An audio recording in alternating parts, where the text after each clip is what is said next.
everybody has money personas, right? And we have like our scarcity persona, which I would call our losing persona, based in isolation and fear and a very finite game of like just what we can do, not what we can like create. Or there's the conservative, not a political thing, just that they're all about accumulation. Right. But they end up with money that they can't spend because they're afraid they're never going to have enough. Right. Or you have the striver that just plays a game called status, and they think they work harder to make more money, but they inevitably burn out. We have the high roller that plays a game called opportunity, and they end up bankrupt because taking too much risk leaves to really short-lived riches, right? Right. And so that's the scarcity side. And I always thought of it like, well, I'm the striver and she's the conservative, and so like I'm the gas and she's the brakes. Right. So there's contention there. Yeah. But then when I understood winning personas, they came from abundance, which was co-creation. Find people that support and inspire you, create accountability to move to creation. Delegation, offloading things that aren't meant like for you to do, but are important to get done. Or collaboration, finding the group of people that are different winning personas that you're not. Then all of a sudden it was like, oh, wait, she's the guardrails and I'm the accelerator. Welcome to the Embodied Relationship Experience podcast. My name is John Wineland. I'm your host. Before we jump in, if you're watching on YouTube, please go ahead and like and subscribe. It really helps us get this material out.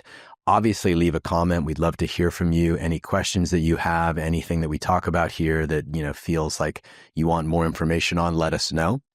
Also, if you're listening on Apple or Spotify, please rate and review us. That also helps get everything out. We're in our first year, so we're pushing hard to get this material out. Hopefully, it's helpful. I also wanted to let you know that we just launched our teacher training cohort for 2025. This is the sort of deepest dive that we do. It's a year-long program with 4 or 5-day intensives, a full meal of embodiment and sacred intimacy practice. And you can be in it for 1 year, or you can be in it for 3 or 4 years and get certified as a teacher of embodiment or a teacher of sexual polarity. So the link is in the description below. We're already about halfway full, and we just, launched a few weeks ago. This program usually sells out. So if you're interested, jump on in. Also, for those of you in Europe, I know there's a lot of people who watch this in Europe. We are doing our Art of Sacred Intimacy workshop in Mallorca this year. We usually go to Europe once a year. This will be the only time we'll be in Europe, and it's going to be in late July. There's also a link below, and all the information is on our website. Okay, so enough with the business. I'm here with Garrett Gunderson, right, the author of Killing Sacred Cows and many other books on abundance, on how to create wealth, how to generate wealth. And what I wanted to do was I wanted to have a conversation about love and money.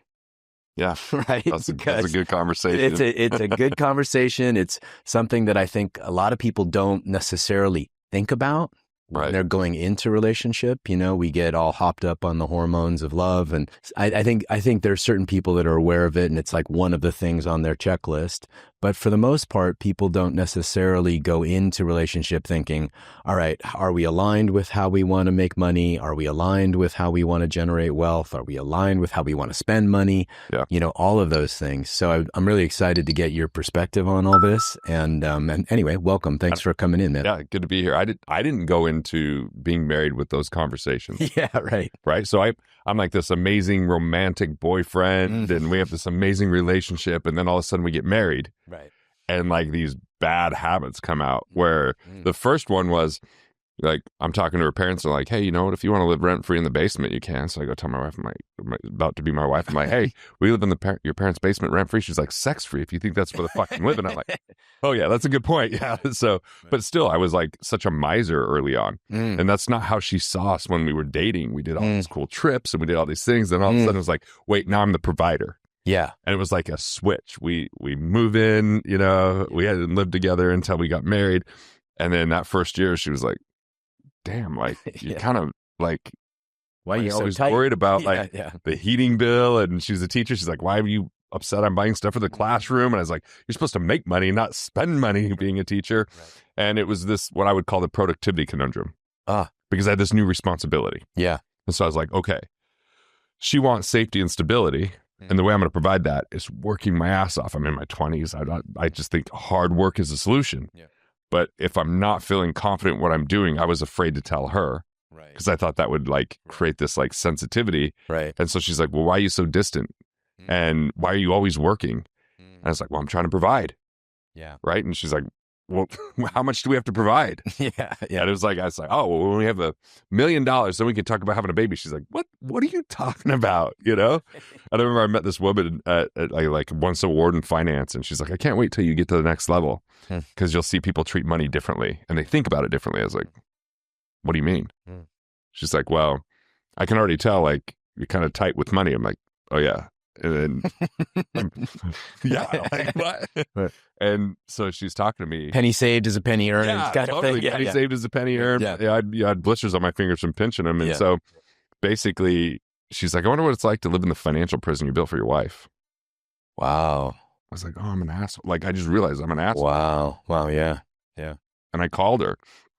Like, I'm outside of this conference room that I just got this award, and I like start apologizing to her, and I get like all emotional. So I like sit down up against this beam, and then all of a sudden the session lets out, people walking by me. I think they think I'm like excited about this award that I won, but I was actually like, God, I'm a dick. And so within 3 weeks, we bought a home instead of living in a shitty apartment. Yeah. And like that abundance, I started making more money. We started to enjoy our relationship more, but I just didn't know. Yeah. You know, it brings up an interesting point that I think a lot of men face, which is, you know, stepping into the provider role and the pressures of stepping into the provider role. Now, of course, you know, women provide too, of course.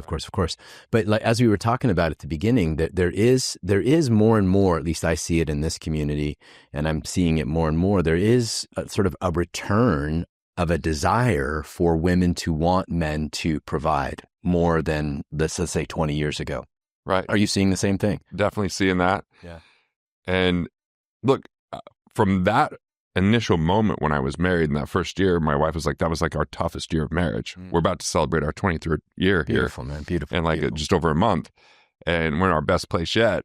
But in 2008 is where I think everything really changed for us, because I got over leveraged with real estate.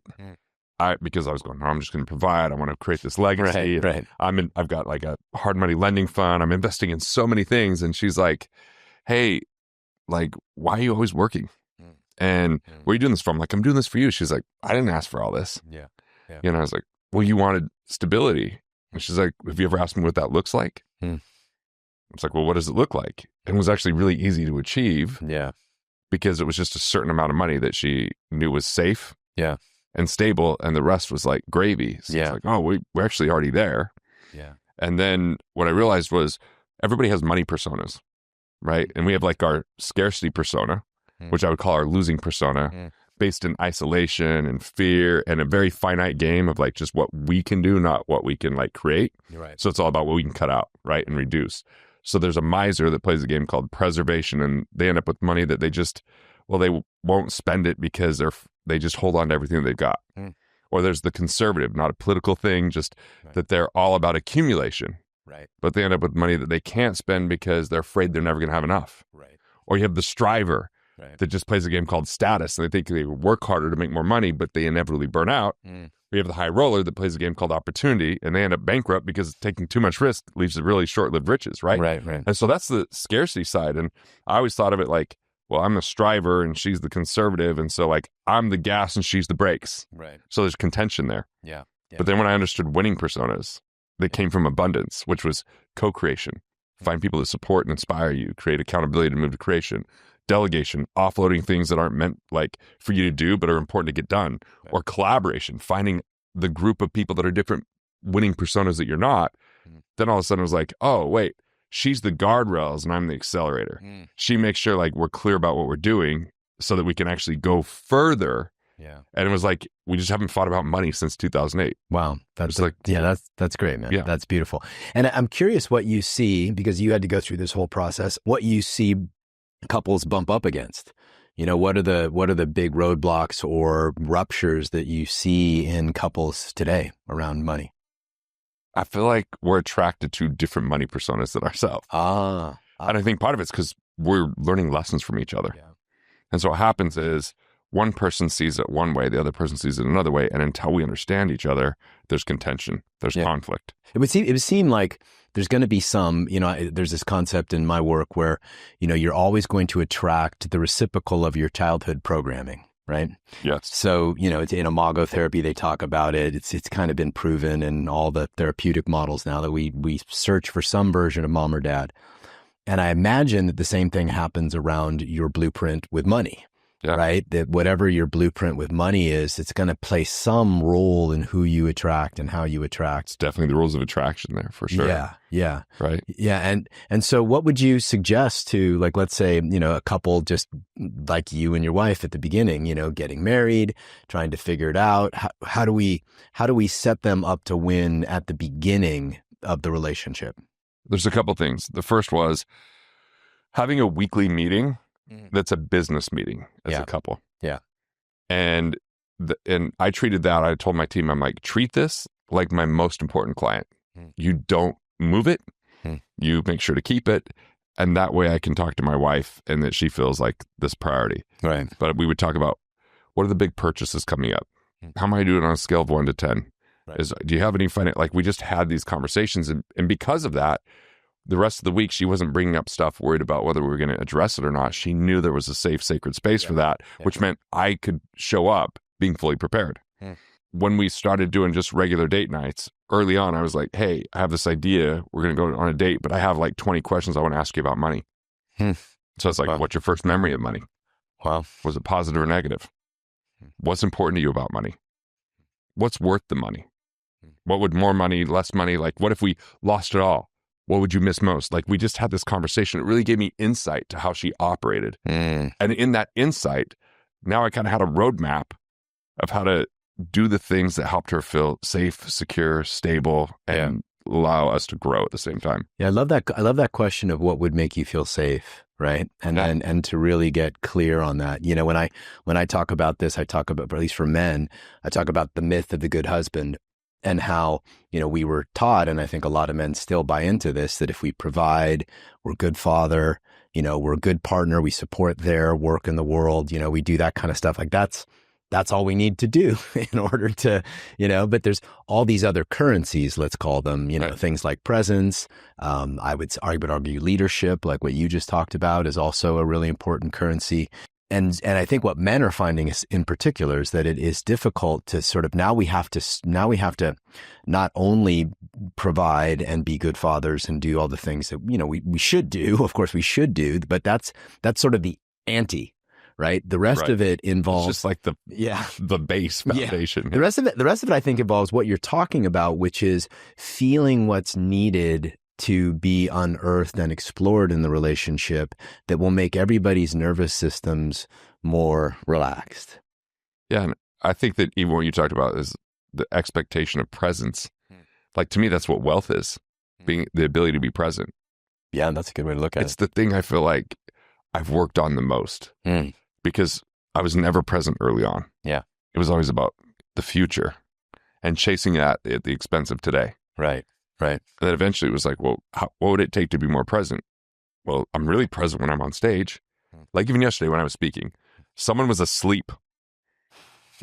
And so I was just like, I don't have a different conversation in my head. So I just go, hey, it's awesome. You guys all laughed and I just got applause, but that dude still slept through it. And then he finally opens his eyes. I'm like, don't worry, dude. I'm not going to need that much therapy that you're just sleeping through my talk. And then the previous speaker's like, he slept through my whole talk too. I was like, I just probably had something going on. But like, I'm so present in those moments. But sometimes when I was with my wife, I wasn't present. I'm like occupied thinking about what I need to do or what's going on. Some future moment. Like, hey, where are you at? Yeah. You talked about a container, like the container of having a weekly meeting. And I think with men, especially, working on this capacity to both be, fully absorbed in whatever your purpose is in the world or however you're generating wealth or taking care of your family, and then to be able to transition out of that into being present in a different way. Let's call it a more of a heart presence than a mind presence. When you get home or when you walk in the door and your family's there and you've got to sort of shift gears. And so I'm just curious how you would talk to men or support men in particular. I know women have to do with this as well because many of them are working. How would you support people in transitioning from this accumulation or working or creating purpose and then coming home and then letting it all go? How do you do that, and how do you support people doing that? So first off, I like the thought of like what probably made them successful in business are the very components that can make them successful in marriage. And as soon as they don't see them as separate or against each other, like one day I just had an epiphany. I was like, hey, my marriage is mediocre because I don't do anything in my marriage that I do for my business. I mean, like I have a mentor I talk to every week in my business. I have like a vision in my business.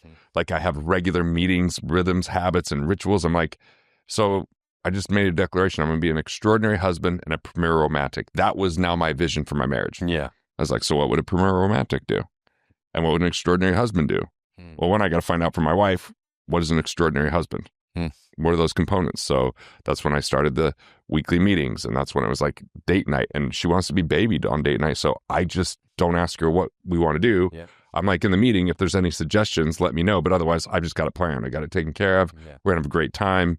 I know what you enjoy. And so I just, she's like, great. I just know that night he's taking charge. Love it. And so I just started to integrate that because I was having weekly meetings in my business. So why wouldn't I have a weekly meeting in my marriage? Like, I'm going out and taking clients to do great things. Why wouldn't I do that in my marriage? Like I have a tagline in my business. So it's just all those. You probably same do things. continuous study, right? I mean, this is one of the things I say to men all the time. 10 books that night. I had that. I bought 10 books. I just went, I'm like, what marriage books are there? And some of those were extraordinary books and some were mediocre. But the extraordinary ones, I read almost once a year now. Just as a reminder. I think that's really important for men to hear, right? Like it's so easy to get wrapped up in providing, like you talked about at the beginning. It's so easy to fall into that trap of thinking, if I'm providing, then she'll appreciate that.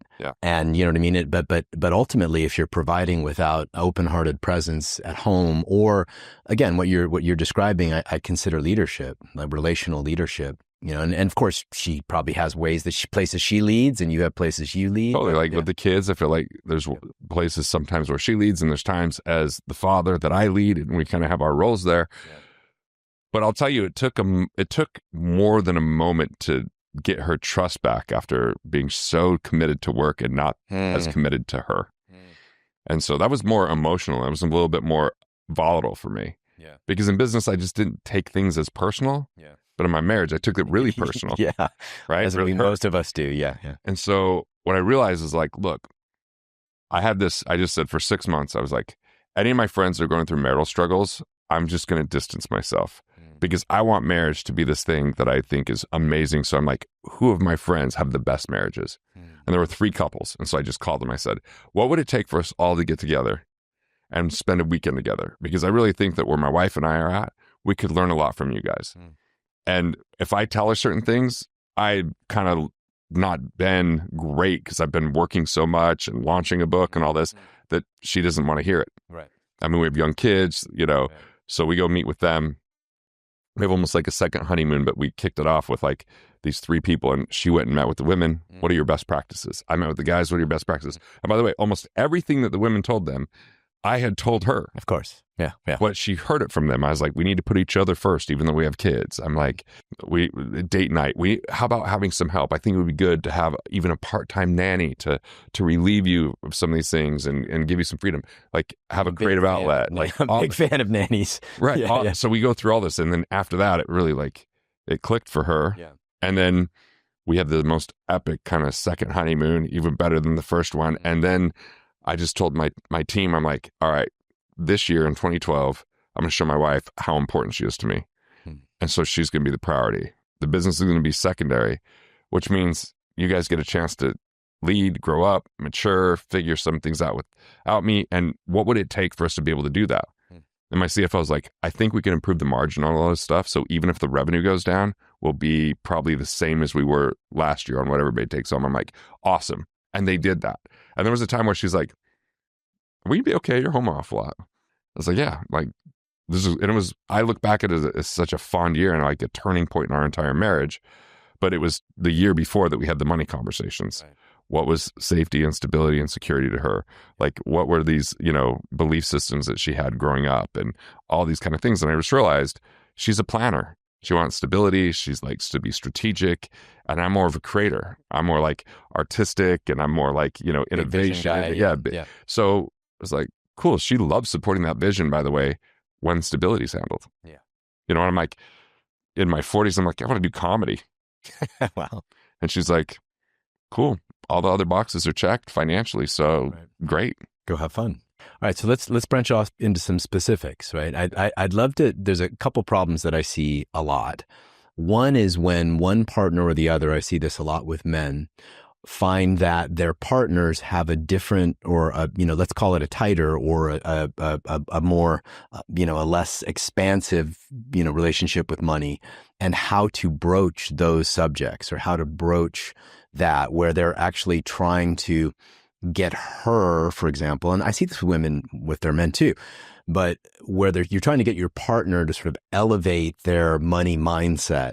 And I'm wondering how you would suggest people approach that conversation, or just that, I don't want to say it's a project, but just that sort of mismatch in, I'm super abundant and I feel super abundant and I'm not stressed about money and I know there's plenty of it and I know it's coming, but they are, really scared about this kind of thing and struggling in create their own business, et cetera, et cetera. How do you help people align there? Sometimes it's hard talking to your spouse about these things because it comes across as judgment and it makes them more defensive. Yeah.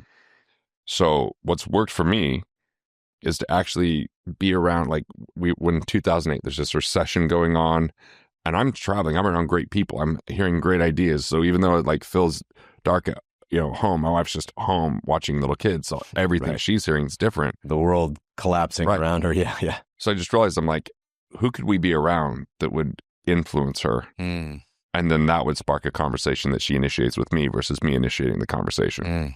And just being around really abundant people that had very abundant lives. Yeah. And the way that she saw them interact with me and the conversations we had, that actually really helped open everything up. Because when it was just me, it was like, why am I always judging? Why am I always, pushing? Why am I, all that kind of stuff. Yeah. Yeah. Why am I not doing enough or not good enough, et cetera, is probably what a lot of people feel in that. And then she ended up going to she just started going to events on her own. Yeah. I was just going to ask you about that. And then she started to read certain books and then she started to meditate. And I mean, she led the way on that spiritual side. Like she meditates 2.5 hours a day, and it just transformed how she operated, her level of calm, her level of abundance. Yeah. And so even recently we're doing this big project, and it's as projects go, it's more expensive. We're putting in a whole backyard and she's talking to me about it. And I'm like, it's more than I want to spend. And she's like, well, remember, this is what you're up to and this is what we're doing. And I was like, yeah, you're right. And it's like, so now it's like, there's moments the tables turn, but if it would have just been me condemning her for being scarce, it just pushes it into more scarcity. Yeah. Yeah. Of course. Let's say that I'm starting off in a marriage, right? We're not making a lot of, I think, people in their 30s, 20s and 30s, there's some of them are making good money. Some of them are just kind of getting by. It's like, it's very hard to buy a house these days because you have to come up with 200, 300, 400 to down, something like that. Especially in certain cities. Yeah. So is there sort of a way that you guys, how would you suggest couples really get into this co-creation mindset so that they're aligned with this? I would have them look at 3 factors. Number 1, what would it look like to get financially fit? We can go deeper into that. Number 2, what if the focus was to become financially independent, which was create enough cash flow from assets to cover your expenses so you could play that game together and say, well, let's learn, let's figure that out. And then finally, and this is right from the beginning, what would it look to be financially free? And I would say financial freedom is a choice. It's a perspective. It's when money is no longer the primary reason or excuse you would do or not do something. You put value first and you focus on growing your mind. You focus on a lot of the work, that you would do with them. Right. And so if someone's financially free, then money becomes less of a concern. It's still a consideration. It's just not the consideration. So you put value first and you go, do I value it? Does it have a feeling of satisfaction, enjoyment, fulfillment? Then you look at the cost, which is the economics behind it, and then the price. Most people think about price and price alone. So if you can get a mindset of saying, hey, to co-create, what do we want? Dream big. Don't let time, don't let money, don't let ability limit you. Just dream big. And say, look, if we have a different timeline, if we don't put too much constraint, it's something that we could work towards. But what if before we had that lifestyle creep, what if before we start increasing those expenses, we just learned how to create cash flow? We just learned how to be more valuable. We learned how to make more money first. And then we got really good at keeping what we made by paying less in tax, paying less in interest, paying less in like non-performing investment fees or insurances. Like those 4 I's, IRS, interest, investments, insurance, are the biggest way that people could save a lot more money without having to cut back. Yeah. Right. And then financial fitness is just get your financial house in order. So there's no leaks. So there's no So you're starting spending over. less than you make. I mean, Right. It seems so simple, but I remember when I started getting into this, I don't know, 15 years ago. So it was actually 2008. I bought a house 2007 in Los Angeles. 2008 happened. All of a sudden, I'm 300 grand, 400 grand in debt. And so I started to get into abundance mindset, and I remember there was this point where I was trying to really be abundant before the money actually showed up, right? And really trying to like create the feeling that that success is already here, that I'm already feeling it, I'm already right, and I'm in a great position. I'm the first person in my family to do what I love for a living and make really good money doing it, right? But I remember that moment before it started to manifest. How would you suggest people sort of navigate those spaces where they know they're doing the right thing, they have a plan, it hasn't quite happened yet? How do they feel abundance, find abundance, live in abundance while they're waiting for things to show up? Create a vision bigger than your problems. Okay.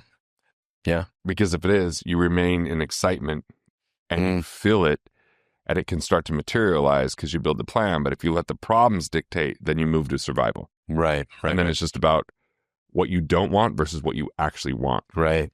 And then say, who are you? And actually get that discovery process of who you really are and what you're capable of. Because most of us discount what our ability is going to be in the future based upon what our condition is today. Yeah. And then we live out that probable, almost certain future by doing the things that we already know how to do versus taking the leap of saying, I could develop the capability. Right. I could build the relationships. Other people contribute their time, their money, their ability if I'm just willing to commit and speak boldly who I am. And so a lot of it comes through language, but words cast spells. And a lot of people are stuck in poverty speaking. Yeah. They speak poverty into existence. Then they live that poverty to prove out everything they said they were, which probably came from an incident in childhood that they continue to relive that's blind spot, paradoxically hidden from them. Yeah. And they just go, I don't want to experience that again. So anything that reminds them of it, they push it away and they remain stuck. I kind of grew up in a poor, kind of wrong side of the tracks family. And I remember as a kid, every time I would go to my mom, a single mom, raising 2 kids, working her ass off. I remember every time I went to her for, I don't know, a glove, or I wanted to go to camp or something that, that my friends were doing, there was always this sort of response of like, it's in the neurology. Yeah. It was because she came from, Depression era parents. And then, okay. Right. And so it took me so long to unwind that way that I absorbed that negativity from my mom, who meant well, of course, and couldn't help it. But this sort of the visceral embodied experience of scarcity. And so I'm curious how you coach people or teach people to literally unwind what gets stuck in their bodies from these money blueprints or the way their parents are scarce or not. The first layer of it is we look at their money story. There's 3 layers. The first is what they're willing to say. So what they tell people that they might even believe because they've said it so much, but it's not actually true. It's a protection mechanism. What do I want you to know or think about me is how I'm going to talk about it. Here's a perfect example. Involuntarily, just while I'm meeting with clients, sometimes I'll say, I don't really need that nice of a house, or I don't really care about a nice car. Why are you telling me? Because of their money story. They would take a nice house or nicer. Right. They would have a nicer car. Sure, they don't need it. Right. But they want it. And what they're doing is trying to justify being where they're at because there's a level of guilt, shame, embarrassment, or whatever childhood trauma that's coming through in their language. So it's like, there's plenty of air in the room, so I wouldn't be like, hey, like, I don't care if there's too much air. Like, what it doesn't make sense to bring up. I'm bringing it up because it's projection. So the second layer of the money story is all the things they say to themselves, but they never say out loud. And that's where the real healing is. It's amazing. If they just are willing to speak it, it starts to release. Yeah. But here's the issue. The third layer, they can't share because it's a blind spot and a block they can't see because of what they're using to protect themselves, what they're saying about themselves. And that's the sludge that's deep down in the basement. And so a lot of that's stuck in the body. It might be showing up as pain somewhere in their shoulder, their ankle, their hip, like whatever it is. It might even be epigenetically, passed down from generation to generation. Maybe their grandfather, grandmother got swindled and now they're feeling that pressure. They don't know where it's coming from. There's these rational beliefs that come out. So I'm like, if I can create a safe, sacred space, and the way that I do it is people come to my cabin and I just share vulnerably with them first and then just give them space to say it. And a lot of times all I have to say is like, thanks for sharing. How does that feel? And then they just start talking about it. And you can see like they start moving different, their cadence changes. And then I would hand them off to someone for that third layer typically to do some type of neurological work, some type of therapy of some sort, if it's still holding them back. Yeah. It seemed like, the way I would describe that is awareness. Yeah. Right. Like an awareness practice. I mean, I meditate a lot as well, and I'm constantly pounding the table on, the masculine gift is awareness. The masculine in all of us, not just men, is awareness, right? So being aware of what's true is as deep a spiritual practice, as, meditating or praying or going to church or any of that. And being able to become aware of what are the imprints that I'm bringing into this world around money. The same thing happens in love, right? Like I'm constantly having to have people be aware of what their stories are about love or about relationship, et cetera. And the way they operate with money is often just a reflection of how they operate with love. Yeah. That's like even my book, Money on Mass, is about how money blinds us from the real issue of love. Because often we're trying to earn love through money. And if you think of the way most people are trained around money, they're trained that it's a game of shrinking their way to wealth. Budget, cut back, reduce, save, scrimp. And guess what? All those terms are the same way they treat love. So we have a profit and loss statement, which is, it should be profit or loss, I guess would be more accurate. Profit and loss. It's just our income versus our expenses. And if people start thinking the way to wealth is to reduce their expenses, the first thing they have to recognize is how that reduces humanity and diminishes love. Because my income and your income is someone else's expense. And vice versa. So what if it's more like the exchange of expenses aren't negative or bad or wrong. It's just how we utilize cash. And it's a way to tap into someone's brilliance, their genius, their value, so that we can do the things that we are most valuable in, instead of trying to save our way to wealth by doing things that we hate, we procrastinate, that drain our energy, just in the name of having a bigger balance sheet. And so I once had someone say, what if it was the profit and love statement? It's like, so like, what if profit came from more exchange, serving more people, solving bigger problems, adding more value, and receiving more value? See, if we diminish how much love we give, we'll diminish how much love we receive. But the more love we give, the more love we can give. The more love we get, the more love we can get. It's the most abundant, expansive thing in the entire universe, because it's all there really is love in the end. It's just that we have different perspectives of it. Love, value, however you want to serve whatever the world. term you want to use. Right. That makes a lot of sense. So a topic you and I have been, rolling around is what to do in couples where the woman is making more than the man. And that this is sort of a modern thing. I mean, women under 30 now make more than men under 30. I think that's going to be creeping up, to 40 very soon. Especially because there's less women wanting to have kids.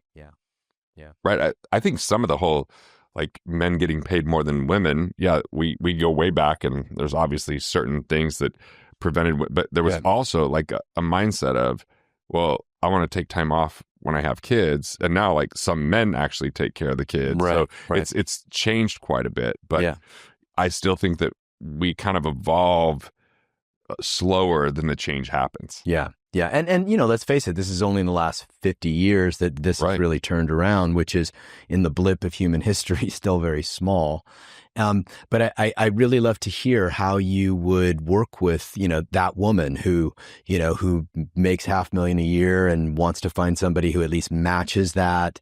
But she might feel limited because there are good men out there who are making half of what she makes. And so I'm curious how you might talk to a woman like that. The simplest advice. Or would you just tell the man, like, hey, get busy and make what she does? The good news, I guess, there's apps she could go on where it's wealthier men that is true. Meet up with. Yeah. But it's all like some women just are like, I won't date someone shorter than me, or it's not taller than me, right? I don't want to date someone. So it's like, I don't know. I think that a lot of it would be, let's figure out in the childhood, like what's important. And I would call it their currency beyond money. So money's one type of currency. Of course. But like flexibility, purpose, acknowledgement, safety, there's all these other currencies. So I'd be like, was that a statement that she heard from her father? Yeah. Never, Yeah. So I think we got to go back into where's the origin of that, and why is it that she feels that way? Yeah. And could that be resolved or not? Like, I don't know. Yeah. Without the conversation. Yeah. I think a way that I approach that is what, like, let's just say money's one of the things you value most, or providership is one of the things that you value most. Like, but what are the top 3, components of your ideal man, for example? And oftentimes when I lay it out like that, money really isn't part of it. Right. So even women that I coach that make a lot of money and are in this question, when I say like, okay, would you rather have somebody who makes, more than you do, or somebody who can take you deep into your heart?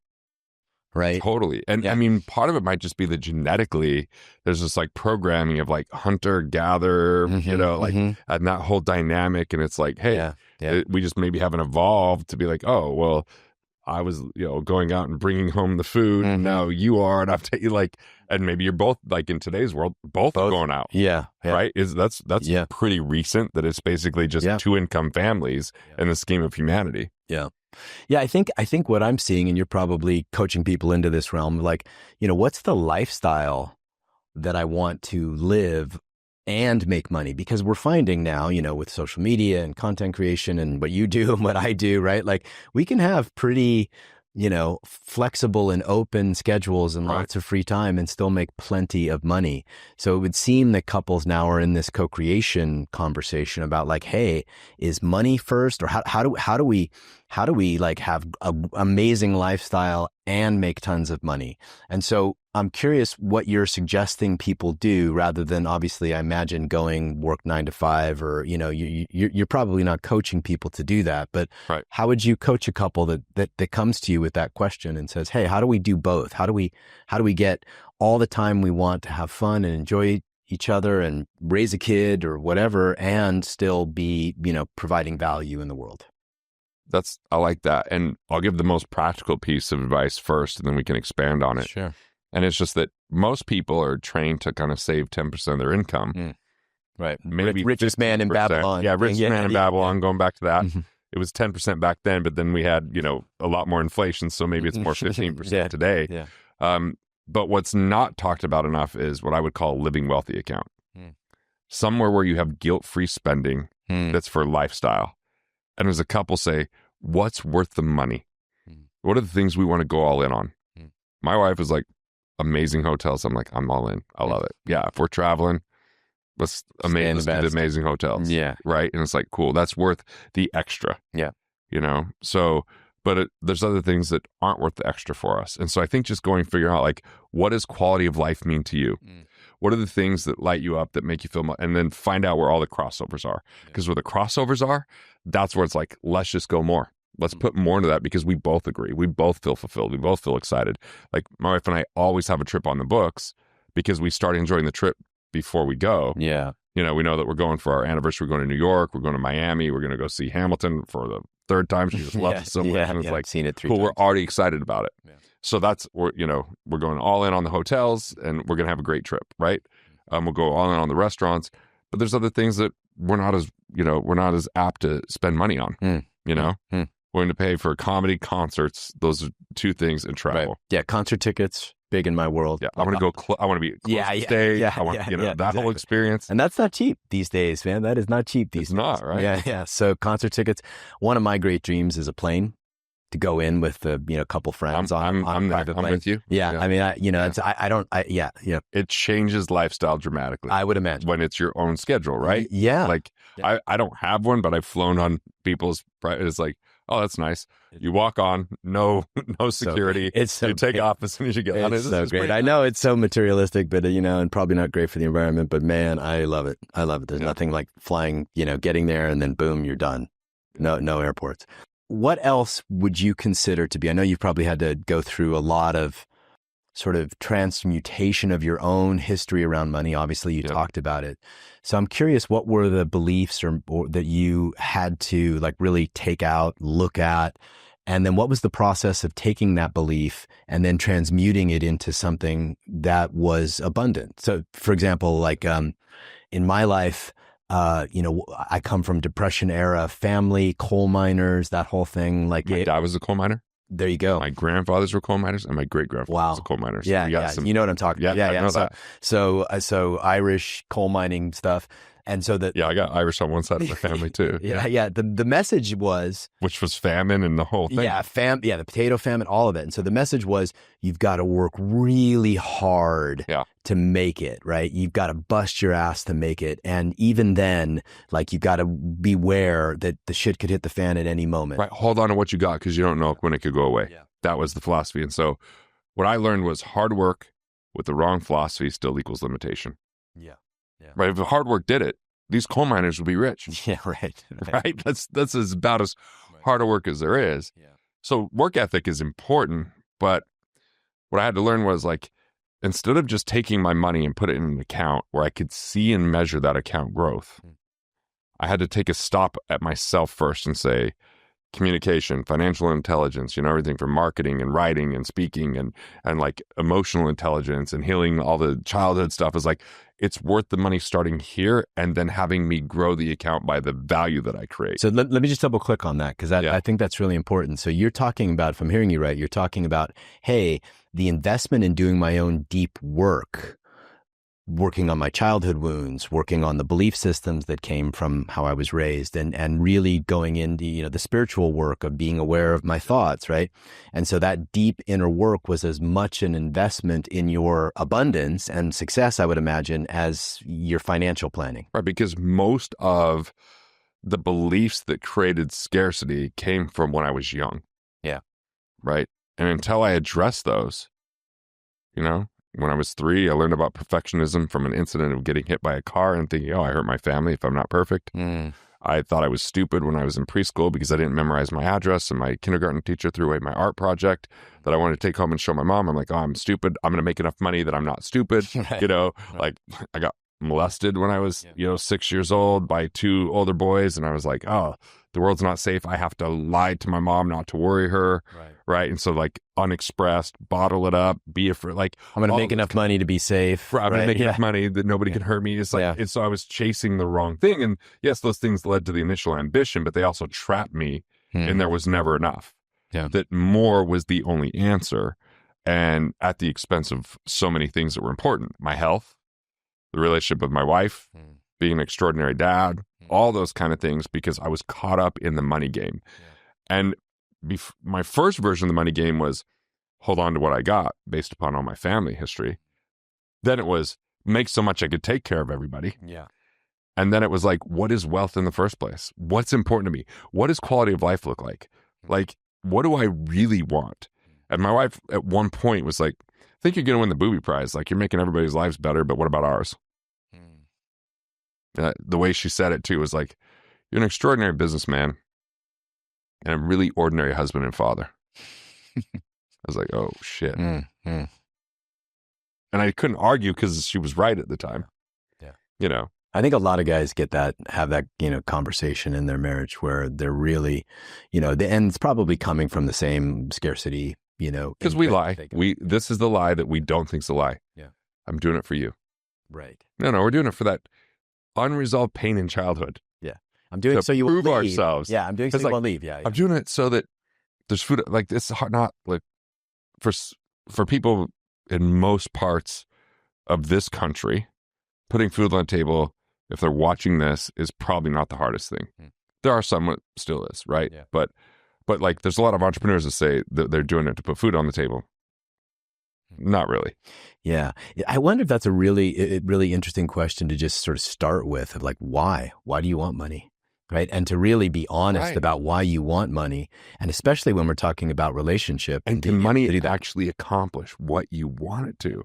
Yeah. Like, I think money is a great companion. Yeah. It's just a terrible solo artist. Yeah. When you're like, I want money. Hey, money, make me happy. Right. That's kind of like, and you're like, wait, money didn't make me as happy as I thought. I checked the box. I have it. But then someone else had more. Damn it. Yeah. If I have more, then I'll be happier. Yeah. And there's plenty of studies that show, like, on a baseline level of just taking care of the basics, money does equate almost directly to happiness. But we've seen people, I know you know people who hit the goal. Okay, whatever the goal is, 10 million, and then I'm good, right? You hit the goal, I'm going to sell my business for 5 million or whatever it is. You hit the goal, and then there's this period of emptiness. You're like, oh, I sold my business in 2021. Yeah. Wow. And the good thing is I had comedy, but once I've finished the comedy special, it was like, now what? And it was really strange, kind of depressing. Like, and I had thought that I separated my identity from my business. Yeah. I thought that I had solved that. We spent a summer in Italy. I'm like, yeah, it's my business. I create value into it. But it was like, there was more identity there than I thought. There's like a missing piece once I was totally done with it, because I had kind of a 2-year, kind of earn out. What am I doing with my life? And I was just like, okay, what's this? And it's like, with no excitement about the future, it also gave me this time to like think about, like, what do I really, really want? Like, what matters most? Yeah. It seems like the conversation on purpose versus making money, right? There's a lot of people who there's a couple of ways that I've seen this play out. One is I see, like, men will come into my work, or women too, come into my work. This is what I want to do. I want to serve people. I want to honor love. I want to teach about love. I want to do this kind of stuff. But, and obviously working 9 to 5 is not that. So I'm just going to quit that and then put up my shingle, and it's going to be okay. And then there are people who like continue to make money, be self-supporting through their own contributions while developing their purpose on the side, right? 1 hour a week, 2 hours a week, 5 hours a week. And so I'm curious how you see that. Like, how would you suggest? Because this is, I think, more and more important for people. How do you have people navigate that balance between, I want to live a life of impact and purpose, and I need to make money to take care of everybody, and how should I balance those two things? Really easy if we catch them early. Right. Harder if it's later on, right? Because a lot of people start getting excited about the lifestyle and they get ahead of themselves, and now they feel like they're trapped trading time for money in a job that they don't want, and then they fantasize about their purpose. There's another thing, we have to have a distinction between hobby and purpose. Right. Some people get confused and think their hobby is their purpose, and it's like, no, that's just a hobby, and it's great. You should enjoy the shit out of it and do that, but like, what's purpose really look like? And there's other people that just are so confused about purpose, they circumvent it, go to something they don't want to do, and they never get around to getting to purpose. So I think it's just requires this hard, easy versus easy, hard. Take the extra time up front. Be a little bit more patient. I feel like in today's world, we think that we need to collapse time to be such a short period of time that we don't give ourselves time to explore and understand. And because let it unfold. Yeah. Now it's like, now I've got a mortgage. Now I've got a car loan. Now I've got kids. And it's like, all of a sudden life just starts moving so quickly in the wrong direction from a purpose standpoint. So I was fortunate enough that I just, by the time I was really clear about my purpose, like, I didn't really have a whole lot of expense, right? I was like, it's 2005. We just had our son, but we're living well within our means. I was like, I was selling life insurance, and I was like, this is not really my purpose. What I want to do. I was starting to host events. I was starting to do a radio show, and the insurance company's like, hey, you can't be doing that unless you get it approved by us first. I was like, then I'm out. They're like, well, you lose all your renewals. I'm like, cool. But again, I didn't have so many expenses. Right. If I had all those expenses, I would have gotten trapped. So you have to be willing to say that's a great point, right? So if purpose is really, if you know that your purpose is something different than making money, then the approach is, how do I cut things back? How do I decrease my burn rate so that I can right? Take care of, live in purpose. Right. Yeah. Just be willing to do the harder things. Yeah. Because life gets easier. It's a lot easier to skip purpose, but life gets harder day by day as it drains your energy, as you destroy your kind of life design and your quality of life. And look, I get it. Back in the industrial age, purpose was a more complicated thing than it is today. Yeah. But, like when I wrote Killing Sacred Cows, the New York Post said, great, Garrett's talking about having passion and purpose. Who's going to be a garbage man? I was like, well, that's what we have kids for. They got to learn the jobs they don't want to do. Right. Like one of the best jobs I ever had was I worked at this East Carbon dump site for a week. And that's all it took to be in 105-degree weather, smelling garbage the whole time and being like, cool, I'm going to start really discovering what I want to do in this world because it's not this. Wow. Yeah. Yeah. That makes a lot of sense.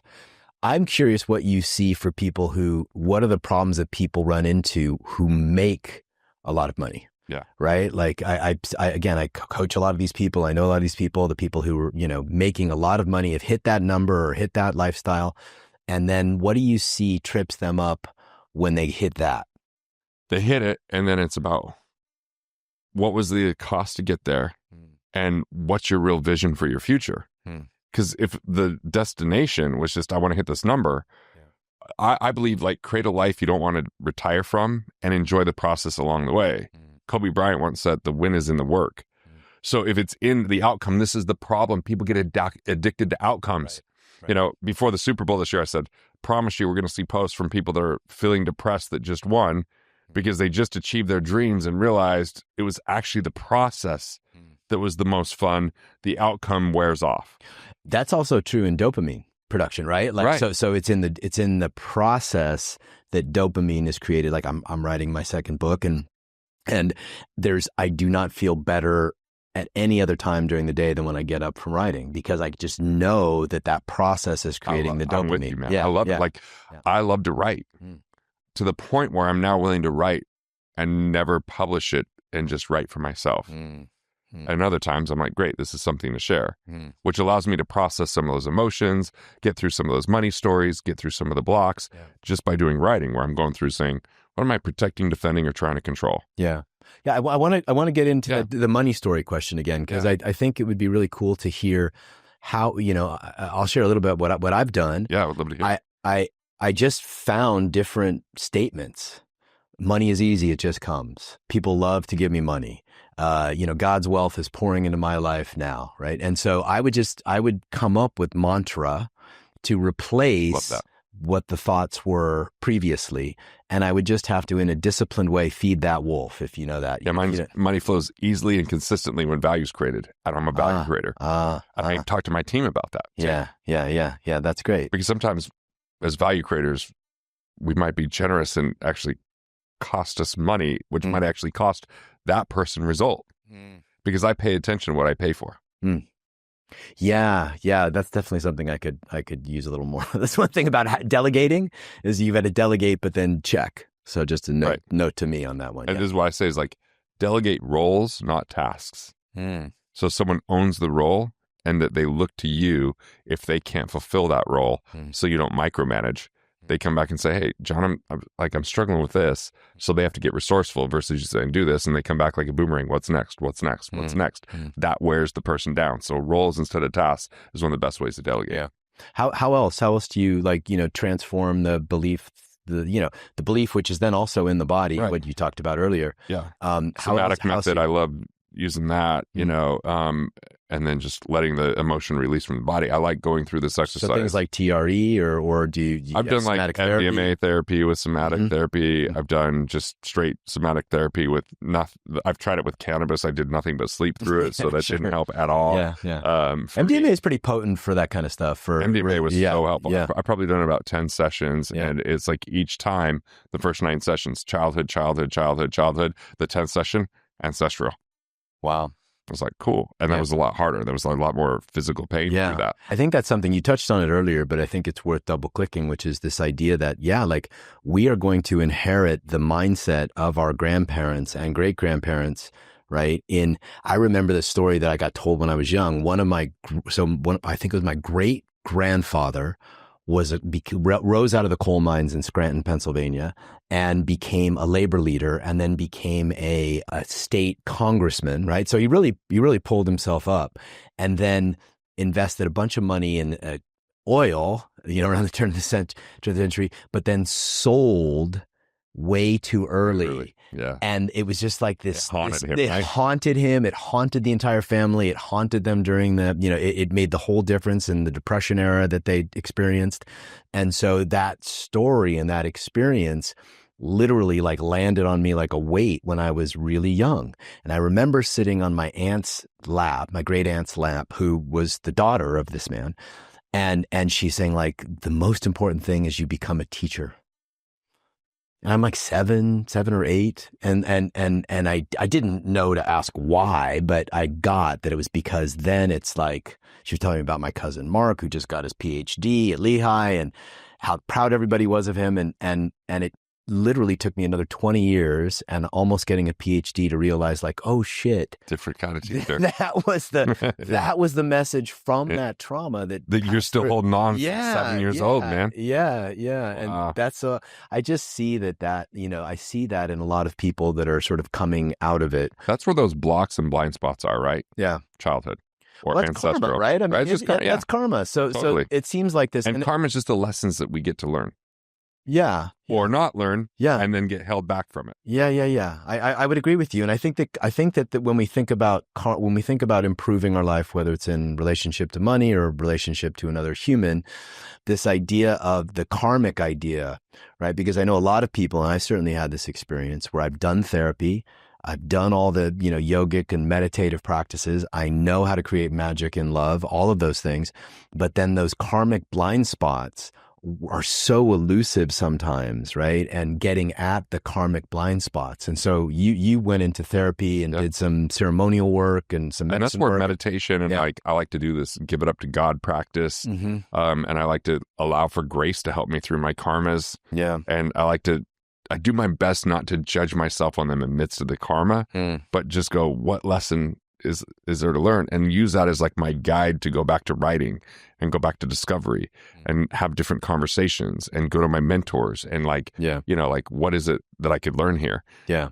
Yeah. Cause that the mentors, I'm a big fan of men's groups, like being able to like have other men or other people you trust looking at you and saying, here's what I'm seeing, here's what I'm seeing, here's what I'm seeing.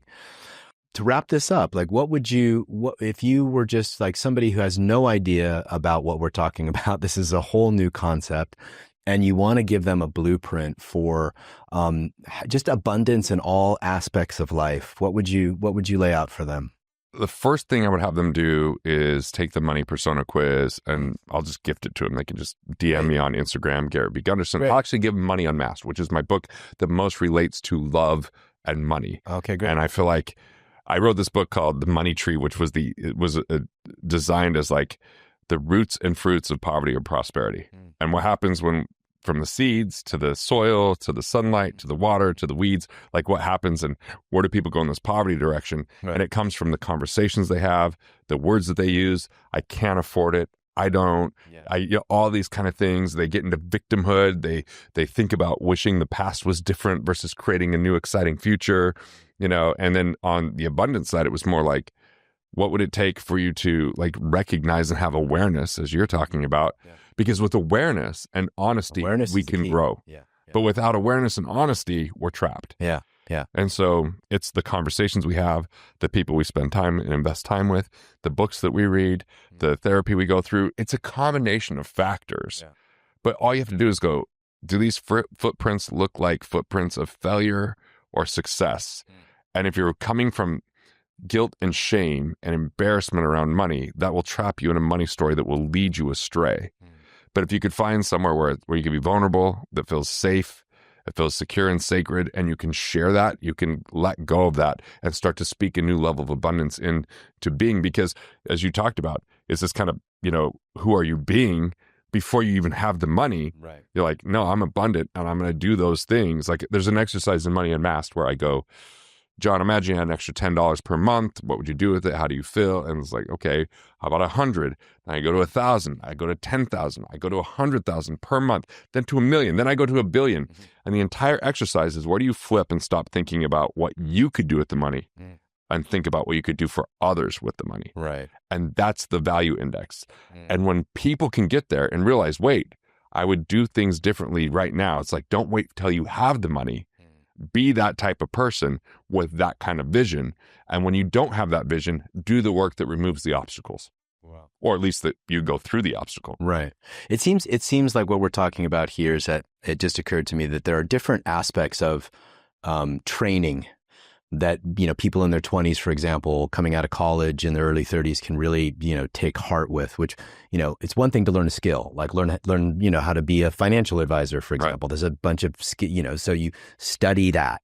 But then it also seems that you're talking about, there's a whole other abundance mindset study that requires, focus and direction and really putting the time in. I would argue the same thing for love, right? That you have these different skill sets that require, right, focus and attention that are like the skill that all the time and money you put into learning whatever it is you do in the world. And so it seems really important for people to stop and go, okay, what is it that I want to create? And then let me put the time and energy into learning how to master that. And you've laid out some really great ideas for that. It's like going to the financial gym, right? Right. Like if you want to be fit, you just build the strength over time. And yet financial fitness is something that most people maybe meet with someone once a year. Yeah. And it's not really about like their mindset. Yeah. It's not really about what they want. It's usually about just getting something organized, which is helpful. But what if we begin with the perspective and said, are you in abundance or scarcity? And start with that. Then we go, if you're in abundant perspective, now let's think about purpose. That narrows and focuses it in so it's not distraction, because there's a counterfeit to abundance called ignorance, especially in money, like where we confuse luck and skill. And people are like, oh, I'm so abundant, I'm just doing these things. Then you find out you're sloppy and you lose money because you weren't clear. But then you build a plan after the perspective and after the purpose. Then you build a plan based upon who you are and what you want. If you don't have a plan, someone else will sell you theirs, and it may not be where you want to go. That's what I see in a lot of people. And I certainly had this where I had a 401k and I bought Universal Life, and I went unconscious and just had money taken out every month. And we've got a whole nation of people who literally just put money monthly into their 401ks and because go the unconscious. Belief system is, I'm not smart enough. Yeah. I'm not smart enough. I'm going to trust the experts. But by the way, who are the experts? When I was a so-called expert, I just learned about sales, and I just learned how to build a relationship and sell, but I'd never met the fund managers. I wasn't trained on creating more cash flow. It was all accumulation. I was stuck in a model that was faulty. And I just saw it really early because the market started to decline, and I didn't want to tell people, you're in it for the long haul. That sounds like a dumb idea. What do you mean long haul? Right. Hey, the market's on sale. Well, it would have been nice to know yesterday. Yeah. Dollar cost average. I don't know if you want to be average. I wasn't really trying to sell average. So I started to question. And again, because I was young, I was not married yet. I didn't have a lot of financial stakes. I could actually say, I'm going to be more committed to what's right than who's right. And if I'm wrong, I'm just going to admit it, which was not easy for me to do as a young, arrogant kid, but it made all the difference in the world. And so it was perspective, purpose, plan, then professionals, and finally products. But most people go professional product or product professional. Yeah. Skipping these other things that are the foundational pieces, and making personal finance personal again, I think is what matters. And I'm more about like, how do I find money for people? Are they overpaying on tax, interest, investments, or insurance? And how do we, put that money back into their life? It might be their quality of life. It might be into their relationship. It might be into a cash flowing investment. It might be into their business. Like, I didn't want to be a product guy because now I'm so biased towards how I get paid versus being more like a consultant guy or a speaker or and help unlock people's mind. Yeah, that makes a lot of sense. So if we were going to go back to expand that question to the couples, if you were going to give 3 pointers to couples, I know you've given some already. Number one, right? Money persona. Figure out what yours is and your spouse. Got it. So you can understand the winning personas. There's mindful manager, planner, creator, and catalyst instead of the shadow personas. But when they take that, they'll be able to say, oh, And then there's a little bit of guide. So that's the first thing. Second is have the conversations about why is money important? You know, what I'll do is actually the guide in Killing Sacred Cows, you got the book there. There's a guide, and at the end, it's called the Quality of Life Quotient and the Life Design. And it has a lot of questions to understand, like, what could you go all in on together where you're like, this is our richest life. This is rewarding to us. And I think understanding that and like having the questions in there that's like, what's important about money? How do you feel about money? You know, what, like, and what's your fears? And like having that is so essential. Instead of, usually one person wants to budget, the other one doesn't want to budget. So I just say mindful cash management. Pay yourself first, plug the financial leak so you find the money, and then just differentiate expenses. Remove destructive expenses. Those are borrowing to consume or things you pay for you don't utilize. Enjoy lifestyle expenses, but pay cash. Being debt free. We haven't even mentioned that, but that's such a huge piece of what I think you're talking about. And I think mental debt is the biggest debt that people have, or relationship debt. Explain that. What do you mean by that?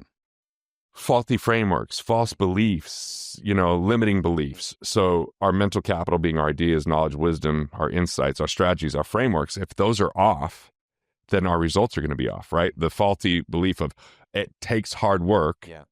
And it's only about hard work because we learned that from our family. You're like, wait, but that didn't create wealth. And then relationships, you know, like if we have debt relationships, the relationships that undermine us, that you know, that label us negatively or gossip behind our back or get us to do things that are like not in our best interest or, you know, things like that. Like we have to address those. And part of it's creating boundaries, having the conversation so people know how to treat us and not getting stuck in a people-pleasing mentality where we sacrifice our own life for someone else's at our own expense.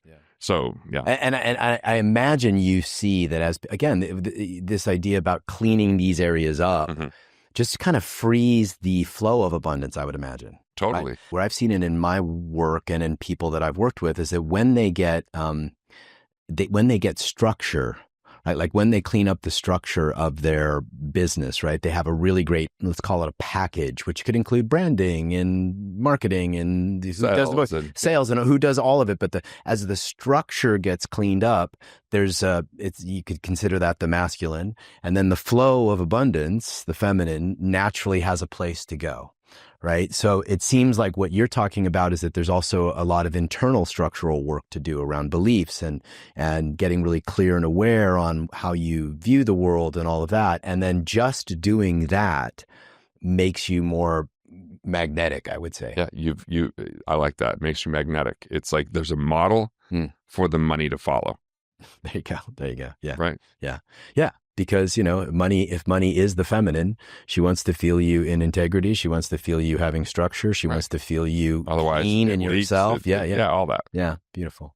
Yeah. Wow, man. Well, what a cool conversation. Thanks for having me. Yeah. Really, really, really cool to talk about this. You asked me things that nobody's asked me before, so it was interesting to think through and talk through those. Right on. Well, thanks again for coming. Where can people find you?